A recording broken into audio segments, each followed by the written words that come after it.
Welcome to Chris Parkin Shooting Sports. First impressions video today. I've been waiting for this one for quite a while. Now this is an FX DRS. Now I quite fancied one in FAC format, but this one it's a sub 12 foot-pound 177, and it's the pretty much entry-level one, but it's the one I kind of like the look of the most when I saw it on display at the British Shooting Show several months ago, because it's a synthetic 500mm barrel, sub 12 foot-pound 177, and what's not to like about that? Because for so many shooters that's a truly aspirational sort of specification. Now you'll love to know that I do delight in getting these things out of these packets, because I do have to try and get them back in. So apologies for a little bit of that. Just move the paperwork out of the way, and here we are. So that's the bits and bobs. I'll get the magazine last. Let's have a look at the gun first, because that's what we all want to see. And there we go. Look at that. That's really smart looking. So yeah, I like the look of that already. Let me just take these little bits out of here. So we get one of FX's usual excellent instruction manuals. We've got the fill probe, and we've also got the magazine. So I'll check those out. We can have a little look at the details on the FX website. I'll just pop this out of the way.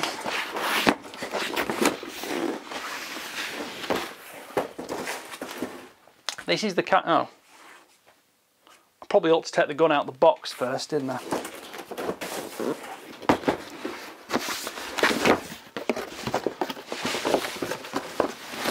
There's a helpful move. You know, there's nothing like being spontaneous. So what can I tell you about this? Well, it's a 500mm barrel. It's threaded at the end for 1/2 inch UNC, so I'll be able to put an extra sound moderator on that if I want. But of course the big thing with these is the fact that the air cylinder surrounds the barrel. So that tube there is still the air cylinder. The barrel is within that. And FX themselves admit, they actually say this, it helps stabilise the barrel, gives you a stiffer barrel structure. And of course, as well as the AMP regulators and things like that, we've also got a plenum, but on here the plenum's on the base, so it looks a little bit like a magazine almost, but the plenum's in there. Let's have a little look at the other bits and bobs. Now I'll give you the full details of this. You get some O-rings with it, some spare O-rings, always handy. Keeps you up to date with things if you ever need one to add something in. So that is the fill probe there. That'll screw into a normal, that looks like it'll go into a Foster connector there. And then that looks like it goes in there. And I think this is a 230 bar fill on this one. Again, any details I don't quite cover now will come in the full review. And the magazine, which is this one here, it's been designed so it'll take the longer pellets and slugs and things, and that is a 1, 2, 3, 4, 5, 6, 7, 8, 9, 10, 11, 12, 13, 14, 15, 16 round magazine. That should keep us busy. Now, a lot of the details you get on the FX website kind of apply to the higher power versions, which aren't necessarily UK market specific. So things like the ultimate shot count you're going to get from this and the power output from this aren't necessarily what you're going to get off that website. That's what people like me are going to do for you, because I'm going to give you all these full details and I do the full review. Looking at it bare bones, the stock is a synthetic stock, but it's got a slight soft touch feel to it, and it is totally ambidextrous. That feels very nice. It's a nice slim comb design on there. Cheek piece is, it's a Monte Carlo sort of style, that isn't it? And then the recoil pad at the back, soft recoil pad. It's kind of be grippy in your shoulder because it's not really absorbing recoil so much. It's just got to stay planted in position. The trigger is adjustable, FX logo on the bottom of the trigger guard. The trigger guard seems like it's aluminium, which is always nice. Again, it looks like a magazine, but that's actually the plenum there. And then we've got side lever cocking here. So I haven't tested, I haven't reviewed a 177 sub 12 foot-pound air rifle for absolutely yonks, so I'm actually quite looking forward to this. Let's forget this trigger. This is a safe dry fire. So it's a two-stage trigger. It's got an adjustable blade on it. Let's look from the ceiling. Ready? Oh, safety catch is probably on, and it is, safety catch is on. And there we go. So I'll be putting a sound moderator on that because it is quite noisy. 11mm dovetail on the top. I've got scope and rings ready to go on that. Now, one thing I have noticed, there are no sling swivels, and I think on a rifle that really, I mean, you can use this for plinking and target shooting, and I quite happily will do that. But I think this is primarily designed as a much more simple rifle from FX, without so much of the paraphernalia and adjustability on it. And if it's going to be for hunting, well, you might want a sling fitting to it, which seems a little bit of a missing factor there. And of course, you could add that were it to be your own rifle, but I don't think I'll be drilling holes in this and screwing studs into this. But we shall see. Side lever cocking, as you saw. Safety catches here, also, as you saw, and I forgot to use. But I'm obviously having a whoopsie day today because I left it in the box and put the box on the floor. But I quite like that because it's very sort of small, portable, pointable, and shootable. What's going on it? 1 second, please. And we're back in the room. Right, on here we have got, what's going on here? We've got Element Optics XT scope mounts, again 11mm dovetail there, that's going to fit in there, 30mm tube, and we've got an Element, this is a Helix, this is the 2-to-12 by 50 Helix HD. I really like this scope. I've used it on a lot of my review rifles, as you'll see. I've got this one, I've also got the HDLR turret as well, but this one's just got the capped dials. You know, set it up, point it, shoot it, and at the end of the day, on a hunting rifle, it's a little bit more applicable to what you want.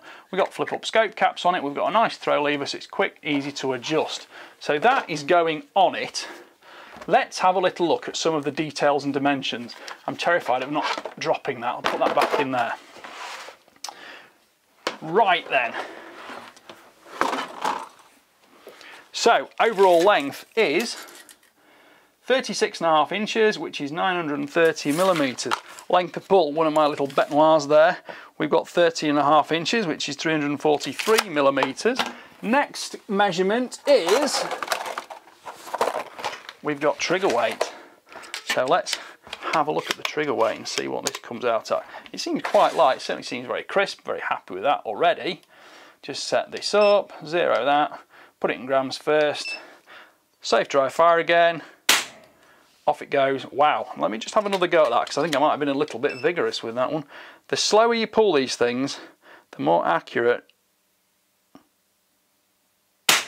you can get them. 376 grams, that's a very light trigger pull. That's coming in at 13.3 ounces. That is light. Right, next stage, overall weight. Put the scales on because we don't rely on what it says in the instruction book. We rely on what we actually measure for ourselves. Scroll through these units. I'm going backwards and forwards here. Grams, right. And we have on there 2,254 grams, which is £4 15.5 ounces. That is very, very appealing because that rifle is extremely handy, and as a sub-12 hunting rifle, I'm looking forward to using that. So what do I need to do on the full review? Well, number one, you're all going to want to see little tiny group sizes, so I'll have a dig through and see what 177 pellets I've got. There's nothing else knocking around in there to show you. I use various different types of pellets. I'll probably put a sound moderator on it because I can do. I've got the chronograph to go on it. I can use the FX pocket chronograph version 2, or I can use the big true ballistic chronograph. That will give me all the data I need. What you're going to be really interested in is how much power it's got, how consistent the velocities are, and you know what muzzle energy that equates to, and what shot count that's going to give you. Because one thing I do like about this gun, call me a bit lazy because I'm a reviewer perhaps, but I like the fact that FX have presented this and said, this is your gun, we have tuned it for you, we've set up all the, you know, all the valves and all the settings and springs and hammers and this, that and the other. You've got 16 shots, make them count. You can adjust the trigger if you want, but the rest of it is down to you, and you can't go, well, my air rifle wasn't tuned today, or it needs this, it needs that. Just get on with it, go shooting. And the thing is, this is going to be superb for a bit of pest control. I'm thinking I'm going to try and get in the barns with it around the farm because it's going to be great for the feral pigeons high up in the rafters. It'll be all right for ratting as well, but of course, I'm a bit lazy again. FAC air rifles are superb for ratting. This one isn't the FAC, so I'm going to have to be a little bit more careful, a little bit more precise, a little bit of a better shot, aren't I? One of the things I do love shooting with air rifles is squirrels, and of course they are hard little nuts, and you've got to be very precise on those, and I do shoot quite a lot of those currently now with a 177 air rifle, but on a fairly consistent range, distance, setting, location. I know exactly what my drops are, rest, etc. So that's a bit easy, to be honest, for that one. But that might just take over from it, because I have actually got a Pard DS35 50, which I could steal off my own air rifle and put on here to use with some of that. So there we go. Is there anything else to tell you? Let's just have a little flick through the instruction book and see what it says in here. So, usual pictures, warnings, blah blah blah. Notice handling, cocking the rifle, how to use. It's going to be very similar to every other FX rifle we have used so far, instead of cocking, handling, etc. like that.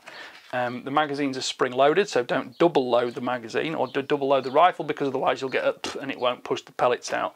I will try this with some non-toxic pellets. Will it work with them? I don't know. Sometimes they're a bit too hard, because sintered tin and things like that, they're a bit too hard. They get stuck in the barrels on some air rifles at 12 foot-pounds. But we shall see. Power settings. Now, we probably don't really want to be looking at that, because that's not something we want to be adjusting on a sub 12 foot-pound UK rifle. And it's also got various things shown on here, which of course aren't available to us, because this is the international instruction manual. It's not UK specific. And that is why I need to give you the exact details and dimensions. Now, off the top of my head, that is a 208cc air capacity on that, and as I say, it's 230 bar fill. So we shall see what that gets us from. In fact, that does actually say 230 bar on there. It doesn't say what capacity it is. FX air guns, made in Sweden. And what does it say on that side there?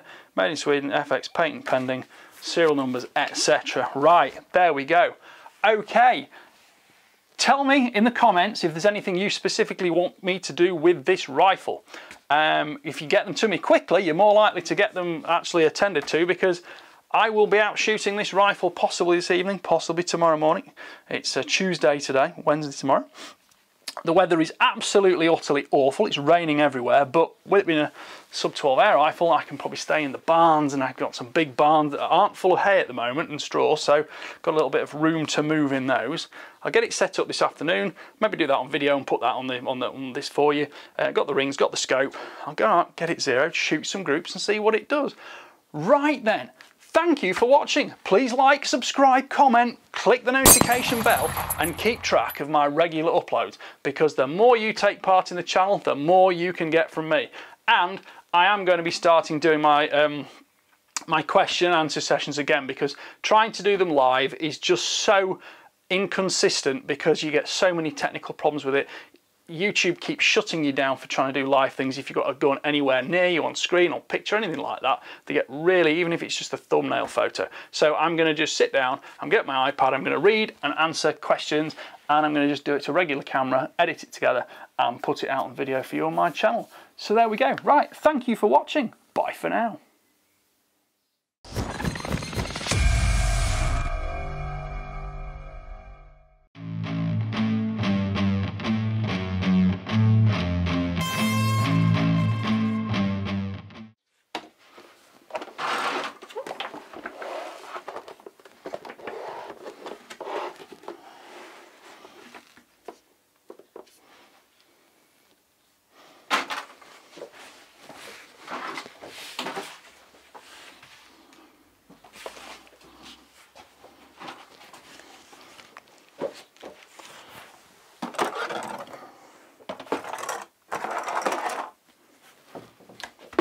Right, you've probably all seen me do this multiple times, but you know, I might have something useful to say while I'm doing it. These FX rings are nice to use actually, and these are the slightly lower cost ones. This rifle overall is less than £800, I think, so it's nice to see if we can get this one out from all the packaging. We get on. I think for once actually, you know, because that plenum's because that shroud's over there, we might actually need some taller scope rings, because so often these days you've got a rifle that's so high back here with inclined Picatinny rail, it lifts the scope so high clear of everything up front, and you need all the adjustability at the back end to make up for the fact that the front end is so abnormally sort of tall. There are certain handling benefits, in my opinion, to a lower down rifle like this, because you haven't got that really high centre of gravity on it. And I think definitely when you're not using multiple bipods or tripod sticks with clamps on them and things like that, you can get, you know, when you're not using those, the rifles can be quite unstable in my opinion. And okay, you're sometimes trading off that size and instability for more power, more adjustability, but do you need it? Not always. Once you get your rifle set up, do you really ever want to mess around with it when it's not necessary? Because otherwise every time you go hunting, you've got to retune your ballistics, you've got to this, that and the other and blah blah blah. This is going to be close. I don't know if this is going to go on here. I've got a funny feeling, no, I'm going to need some taller rings. So this little project is, well, doing it now isn't going to work. I'm going to have to go and find some taller rings. So bear with me. Right, we're back in the room. I found some sports match rings which do appear to be taller. So many people ask questions, you know, they'll see a gun review and then 2 years later they'll say, what rings were you using with that rifle? And I'll say to them, I have no idea at all, because I set them up, use them, shoot them, and unless it's a specific thing, I don't necessarily retain all the information about every single setup I've used. And you know, the statistics on YouTube do tell you very clearly that scope videos really don't get that much interest. People want to see the rifle videos. Videos about accessories, obviously, you know, you can scale those down as well because people aren't that interested. But rifle videos do get a lot of interest. Let's just see if we can pop this in here now. This looks a little bit more likely.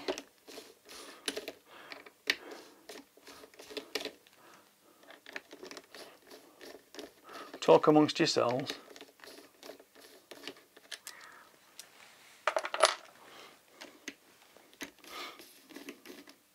What can I talk about? What can I talk about? What can I talk about? Probably nothing that my channel supporters would like to hear, because I am, oh beautiful, those are perfect.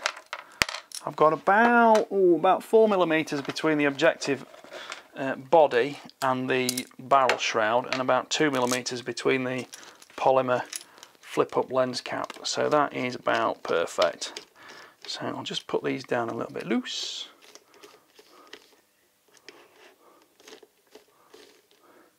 And see what it looks like. Do you know, I just like the look of this gun because it's just nice and simple. And I love the ergonomics of it, because it's like a rimfire almost, and because you haven't got an air bottle anywhere. I'm going to be really keen to see how many shots you'll get out of this at 12 foot-pounds, because although FAC and high capacity, high caliber air rifles can be great fun, they do need a lot of kit transporting with them, because they go through a lot of air and they're quite a big size. So let's just pop that on there, pop that up there, just nip that tin a little bit tighter just to snug it in position. And there we go. What's that looking like now? So that wants to go a bit further forward. And that looks about right. So I'm going to line that up, straighten it up, tighten it down, get all my levels on it. Because, I mean, what are you really levelling at the end of the day? You're levelling the top of the cap to the top of the action. Is the reticle inside straight? You've got so many different things, we're subject to so many different tolerances which may stack together. A little bit of a rant of mine now. You can have the most precise tools in the world, but if you've got multiple tolerances stacking together that tool is not in control of, well, which is the right way to do it? Is the right way to do it so it looks straight, so that your spirit levels align? Oh, who knows? It's it can be really good technical exercise that. I don't know how I managed to put that rear ring in exactly the correct location, so that when the scope goes all the way forward to the saddle on the front ring, the rear ring's got just a teeny bit of spacing off the back of the ocular body. Right.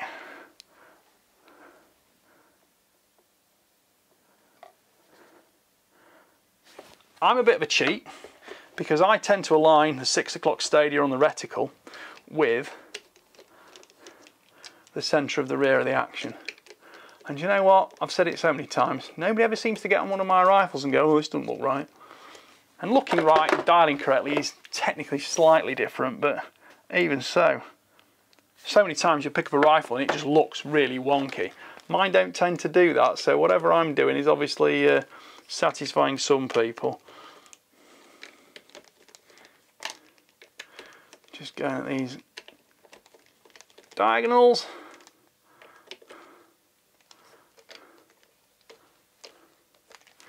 Just double check at the very final it's straight still. Yeah, that's looking about right. Tighten these down. I don't know what it is in Imperial, but this is 2 Newton meters. It's what I do all my, I think this is M3, this scope ring. I couldn't know, it could be M4 actually. So,